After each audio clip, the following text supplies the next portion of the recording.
Daryl Ekwim, catching up with Lisa Miles. What's wrong with the sky, Lisa?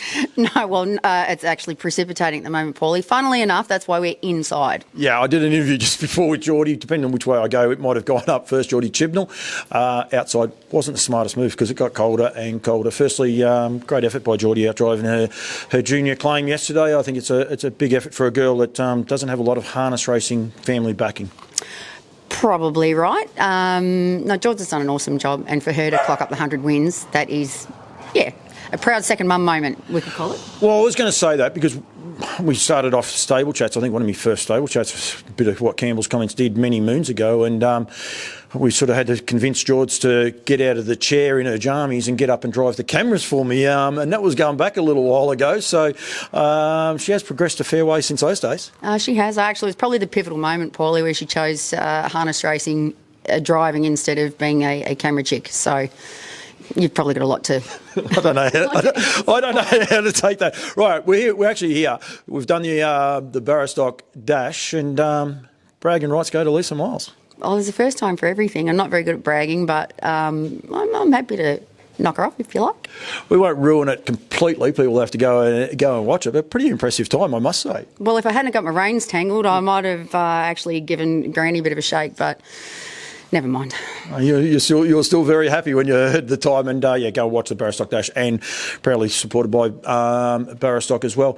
The team here, Lisa, how's it all going?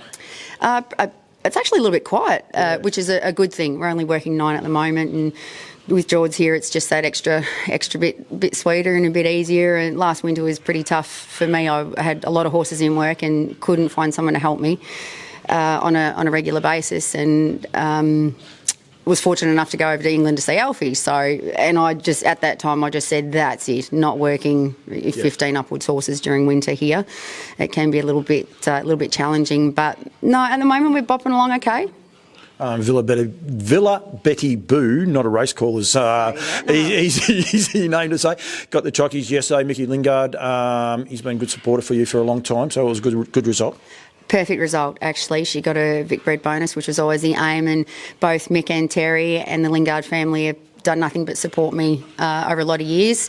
We had Village M, and then there was a bit of a break in between proceedings, and I've been fortunate enough to train quite a few winners from them since then, and awfully proud of Villa Betty Boo. She's put in a really good effort yesterday to win her first race.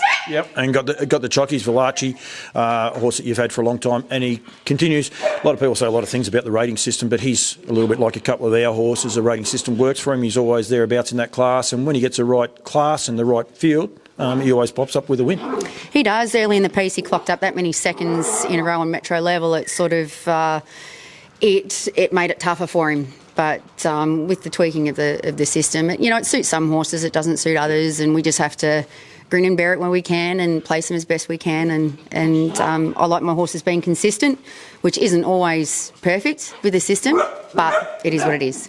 It is, and I think anyone saying it, they want to have a look at horses like him and our little horse whose name just totally belittled. Thank you. It does work for those, and it's great for racing that we have those quality horses racing week in, week out, which is what good punting races. Right, Bendigo tomorrow night. 2 first starters in the the smartphone specialist, and I must say that to them because I'm actually going to go and see them because I've cracked my screen again. So they actually do fix my screen. It's not a free plug for them in any way. Well, actually, I'll send mine too if that's okay, because mine's a total mess. Yeah. Right, well, we might be able to get one, Clint. If you're watching this, don't you worry about that. I'm not bad on a few things. 2 first starters, both by Aldebaran Eagle, 1 Flying Time and 1 Winnie's Dream. I said last night on Talking Trotting, both these horses go okay. Now, I've actually driven one, and I've watched them both trial. A little bit convenient you're trialling them both all at the same time. Is there much between the two? Because they always seem to be thereabouts together anyway. Probably not a great deal between the two, mate. What can I say? A Flying Time is probably a little bit speedier, whereas the other filly's probably a little better mannered, I guess. Who knows what's going to happen tomorrow night? They're 2-year-old trotters in a maiden. We'll just throw them in the deep end and see what happens. Traditionally, yours aren't fully wound up, your trotters. I'll get into trouble for saying this in a way, but you're old school. Give them a couple of runs, let them find their feet, let them work it out. Is that what you'd be expecting tomorrow night? Yeah, I'm old school because you're old school too, so that's okay. We're on par here. But no, you're right. I don't like having them wound up, for their first start, and you've got to be able to improve and have somewhere to go. And it's so tough on our baby horses these days because there's so much good racing and Breeders' Crown and Vic Bred finals and racing and racing and racing. So you've got to be kind to them too. They're not the Vic Breeders' Crown. That's their main aims. These two horses. Yes. Yep. Yeah. We'll just, if we can win a maiden first, it'll be ace. No, there's a couple other races coming up, Nutrien Race and that. I just thought I'd make sure of that. The trotter, you got a fair love of the trotter. Where did that come from? Brought up with trotters, I guess. Mum's always loved her trotters, Special Dollar, Belholman Court. Pa's always been a trotting man through and through. Mind you, Pa had as many paces as he did trotters, but Mum probably taught me the most about patience and perseverance with trotters. And I think once you have a beautiful trotter, there's no comparison. And that is the truth. When you sit behind one and they float and you've been associated with some really nice paces, but it's just something unique, isn't it, with these trotters? Absolutely, and I think Powder Keg's probably a really good example of that. Yeah, and you say about patience, because I know, and a few other people around know that he can tinker with it from time to time with his manners and things along those lines. But I think if you have an end goal and you're able to reach that end goal with these trotters, it's part of the I suppose the enjoyment of it. Yeah, for sure. The end result with Powder Keg was pretty good, and we did get a really good run with him. And I guess he made it even that little bit more rewarding when he did actually put it all together. But to sit behind him and just how balanced he is, and to shut your eyes and feel how balanced he is, was awesome. Cut your numbers back. We've got 9 in work at the minute. One, because it is hard here in wintertime. We can make jokes about it. It is very cold here and can get very, very wet.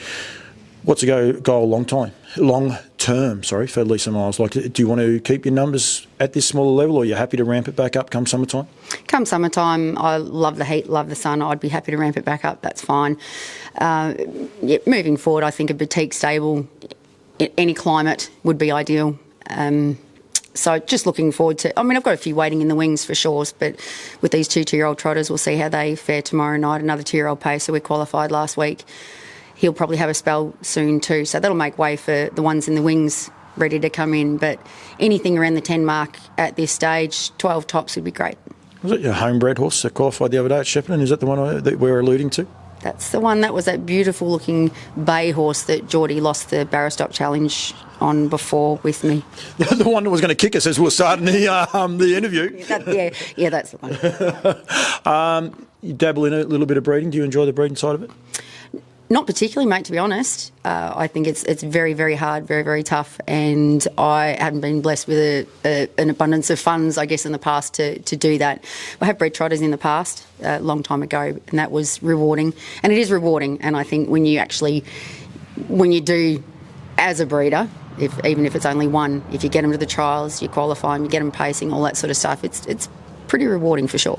Sometimes we undersell the little achievements that we're able to achieve, I suppose, on the way, because I totally agree. I think, even these 2-year-old trotters tomorrow night having their first start, some people will be there, can they win or can't they win? But at the end of the day, I would imagine you're going to be pretty proud if they both behave themselves. Geordie's driving one, so the owners probably want them to win and win by 50 and all the rest, but sometimes it's just the little things we undersell, some of the big achievements we are able to do with these horses.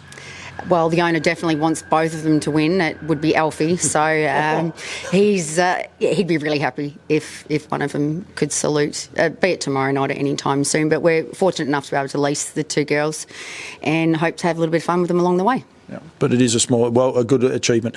Lise, thank you. Could talk to you forever. Come back and chat next week or week after or whatever, but thank you very much. Thanks for having a bit of fun with the Barastoc Dash. To a little bit of trash talk. I'll be honest, I was a little bit worried because I thought George might have had you, a little bit more agile and all the rest. You clonked your head on the rail and you've done a few other things. But at the end of the day, if you hadn't got those reins tangled, you never know what might have happened. Agile. Don't start that agility thing with me, Paulie. Seriously, our conversation could end. We're not going on age either, so we'll just leave those lines alone as well. But at least thank you. Good luck tomorrow night. Old enough to do it, young enough to do it again. Goodbye. Thank you.